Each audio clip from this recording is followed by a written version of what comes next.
एक बार प्रदेश में अकाल पड़ा। ये देखकर गौतम बुद्ध को बड़ा दुख हुआ। उन्होंने लोगों से कहा कि बहुत से लोग अन्न और वस्त्र के लिए तरस रहे हैं। उनकी सहायता करना हर मनुष्य का धर्म है।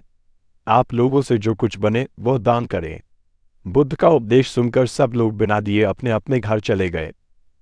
एक गरीब व्यक्ति बैठा ही रहा। उसने सोचा कि मेरे पास तो ये वस्त्र है, अगर मैं इन्हें उतार कर दे दूंगा तो नंगा हो जाऊंगा। उसने फिर से सोचा कि मनुष्य बिना वस्त्र के पैदा होता है और बिना वस्त्र के ही चला जाता है। न जाने कितने साधु सन्यासी बिना वस्त्र के रहते हैं, फिर मैं बिना वस्त्र के क्यों नहीं रह सकता। उसने अपने वस्त्र उतारकर बुद्ध को दे दिए। भगवान बुद्ध ने उसे आशीर्वाद दिया। वो प्रसन्न होकर घर की ओर चल पड़ा। वो खुशी से चिल्लाकर कह रहा था, मैंने अपने आधे मन को जीत लिया है। तभी सामने से राजा की सवारी आ रही थी। उस गरीब की बात सुनकर राजा ने उसे अपने पास बुलाया और पूछा कि तुमने आधे मन को कैसे जीता है।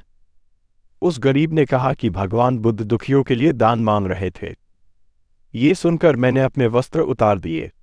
पहले तो मेरे मन ने इनकार किया, फिर मैंने उसे समझाया कि मनुष्य बिना वस्त्र के पैदा होता है और मृत्यु होने पर साथ में कुछ भी नहीं जाता।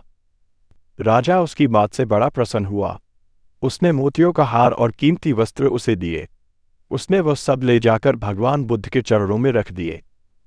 बुद्ध ने उसे हृदय से लगाते हुए कहा, जो दूसरों के लिए अपना सब कुछ दे देता है उसकी बराबरी कोई नहीं कर सकता।